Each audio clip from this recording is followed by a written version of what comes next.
In this video, we are going to start talking about counterplans.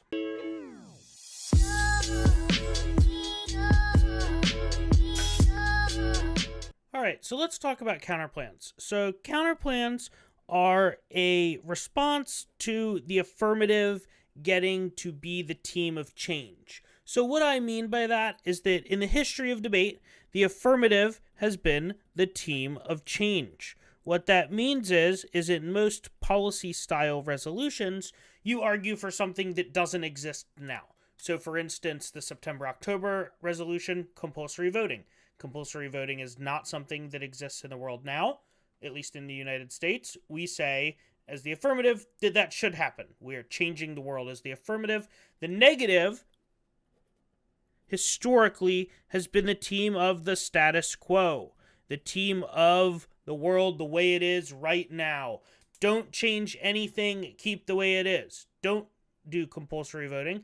That leads to bad things happening. Another example, or a few examples, of the affirmative being the team of change. A federal jobs guarantee does not exist now.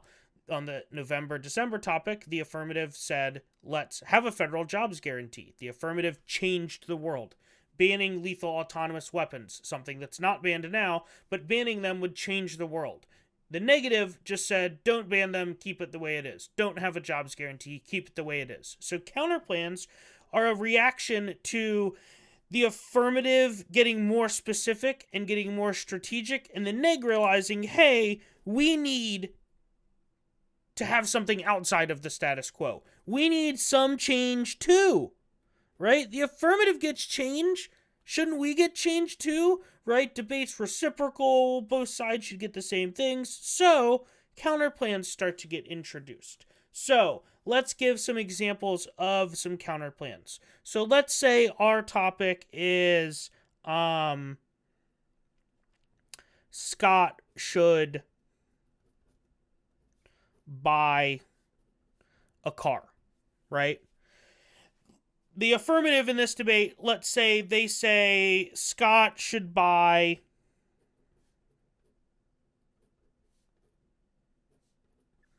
a Tesla. And they say, they read a contention, their specific advantage is that Scott needs to buy a Tesla because it'll get him to work faster. The commute will be faster than him walking, etc. So Scott needs a Tesla. So in this world, in the world of just the status quo, the negative team would just get to say, no, Scott shouldn't buy a Tesla. In the world of counterplans, the negative could propose an alternative that's not necessarily a Tesla or Scott buying a car or having anything to do with Scott in general. So how about instead of Scott buying a Tesla, we should have the counterplan that Scott should buy a used Camry. Now, the used Camry would still get me to work faster, right? The purpose of the counterplan strategically is going to be to try to solve the AF. The reason that counterplans exist is to try to get rid of or steal the advantage. So a used Camry would get me to work a lot faster than having no car. It probably gets me to work about the same time as a Tesla would if I'm following the speed limit. So this counterplan would be a good idea. It solves the affirmative. Now, what the counterplan needs now is what we call a net benefit. A net benefit is often going to be a disad. And the net benefit is essentially a reason why we should do the counterplan over doing the plan.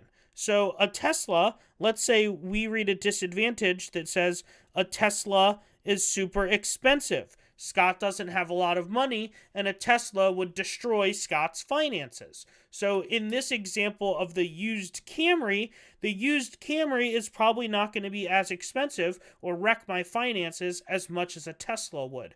So this counterplan would solve the affirmative because I would still get to work faster, but it would have the benefit of not being as expensive because it's a used Camry and not a Tesla.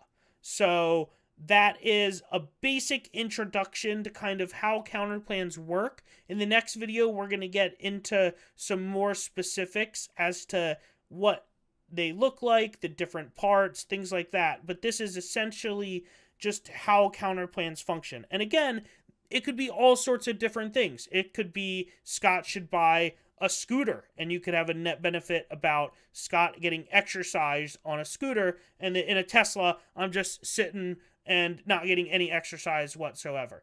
It could be that somebody else buys me a Tesla, and then I don't have to spend any money on the Tesla. So you can read a whole sort of different counter plans. These are just some specific examples to get you introduced to counter plans as an idea. So, this was an introduction. We'll get into some more specifics in the next video. See you next time.